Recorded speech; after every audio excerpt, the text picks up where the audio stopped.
उत्तराखंड की सियासत में हरीश रावत के ब्राह्मण कार्ड से क्यों मची हलचल? ये सवाल अपने उत्तराखंड की सियासत में खूब उछल रहा है, शोर मचा रहा है, पूछा जा रहा है। दोस्तों, कांग्रेस नेता हरीश रावत ने अपने हालिया एक पोस्ट में ब्राह्मण समाज और पार्टी में उनके प्रतिनिधित्व को लेकर एक पोस्ट लिखा, एक बयान आप कह सकते हैं, जिसे लेकर कांग्रेस असहज हो गई और बीजेपी ने हमला करना शुरू कर दिया। क्या यह बयान कांग्रेस के लिए नई चुनौतियां लेकर आएगा? आज की अपनी रिपोर्ट में, इस वीडियो में मैं बताने जा रहा हूं आपको पूरी खबर दोस्तों, और कैसे बीजेपी ही नहीं, अब कांग्रेस वाले भी हरीश रावत के खिलाफ मोर्चा खोल रहे हैं। इसलिए आप अंत तक मेरे साथ जरूर रहिएगा इस वीडियो में। नमस्कार, पहला मैं पंकज रौतेल, आप देख रहे हैं उत्तराखंड न्यूज। दोस्तों, यह खबर बेहद अहम होने जा रही है। पूर्व मुख्यमंत्री हरीश रावत, कांग्रेस के वरिष्ठ नेता हरीश रावत सोशल मीडिया पर ब्राह्मण राग अलापते दिखाई दिए, तो अब ये राग अलापना उल्टा पड़ता दिख रहा है। न केवल सत्ताधारी बीजेपी के निशाने पर हरीश रावत हैं, बल्कि उनके अपने ही इस मामले पर उन्हें घेरते दिखाई दे रहे हैं। हालांकि हरदा का ब्राह्मण प्रेम कांग्रेस में मौजूदा संगठनात्मक चयन के लिए माना जा रहा है। तो क्या दोस्तों हरीश रावत कांग्रेस संगठन में ज्यादा ब्राह्मण चेहरे चाहते हैं तो क्यों चाहते हैं, ये सब मैं आपको आगे बताऊंगा। पूर्व मुख्यमंत्री हरीश रावत की एक सोशल मीडिया पोस्ट ने उत्तराखंड की राजनीति में एक नई बहस को जन्म दिया है। दोस्तों, हरीश रावत अपनी पोस्ट में कहते हैं, लिखते हैं, ब्राह्मण समाज उदार होता है और कांग्रेस संगठन में ब्राह्मण चेहरों को अधिक जिम्मेदारी दी जानी चाहिए। उन्होंने यहां तक लिखा कि उत्तराखंड से इसकी शुरुआत की जानी चाहिए। इस टिप्पणी के बाद दोस्तों प्रदेश की राजनीति में ब्राह्मण बनाम अन्य वर्गों की बहस छिड़ गई बन। यहां दगड़ियों, आपको यह भी बताता चलूं कि इन दिनों कांग्रेस संगठन में नियुक्तियां हो रही हैं, नियुक्तियों की प्रक्रिया चल रही है। राज्य में इन दिनों कांग्रेस संगठन के पुनर्गठन की प्रक्रिया कर रही है। कई जिलों में अध्यक्षों के नाम तय हो चुके हैं, कुछ पर चर्चा जारी है। ऐसे में हरीश रावत का यह बयान महज संयोग नहीं माना जा रहा, बल्कि इस बयान को पार्टी के अंदर संगठनात्मक नियुक्तियों में अपनी पकड़ मजबूत करने और ब्राह्मण वोट बैंक पर राजनीतिक प्रभाव जमाने के इरादे से माना जा रहा है। आगे मैं आपको बताऊंगा दोस्तों धार्मिक और जातिगत आंकड़े क्या कहते हैं प्रदेश के, अपने उत्तराखंड के। लेकिन उससे पहले एक और सवाल जो ये है कि क्या उल्टा पड़ गया हरीश रावत का ये दांव?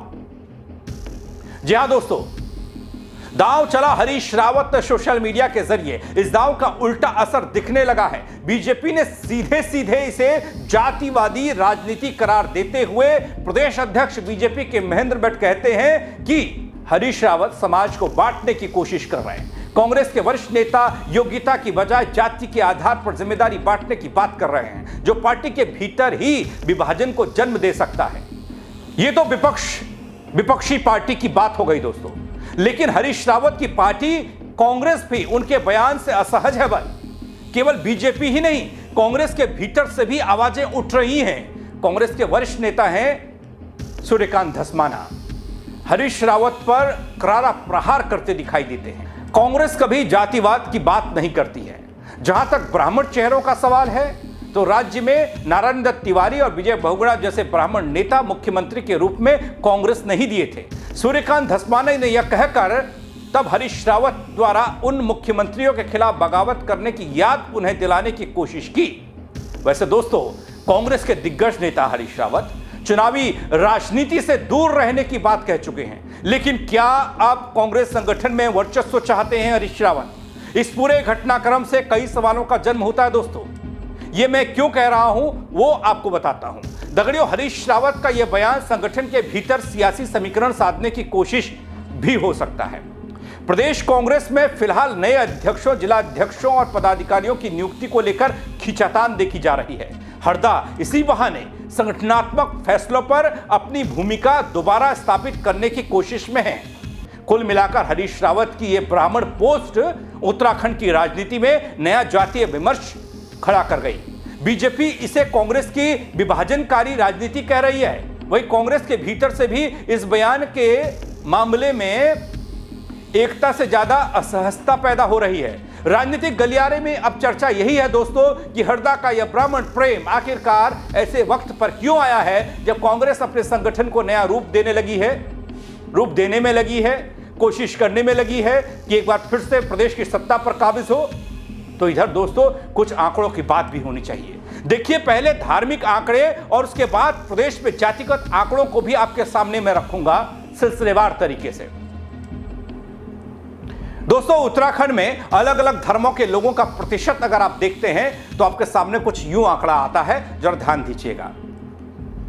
हिंदुओं की बात आती है तो 82.97% हिंदू हैं। मुस्लिम समाज की बात आती है, मुस्लिम धार्मिक लोगों की बात आती है तो 13.95% यह आंकड़ा है।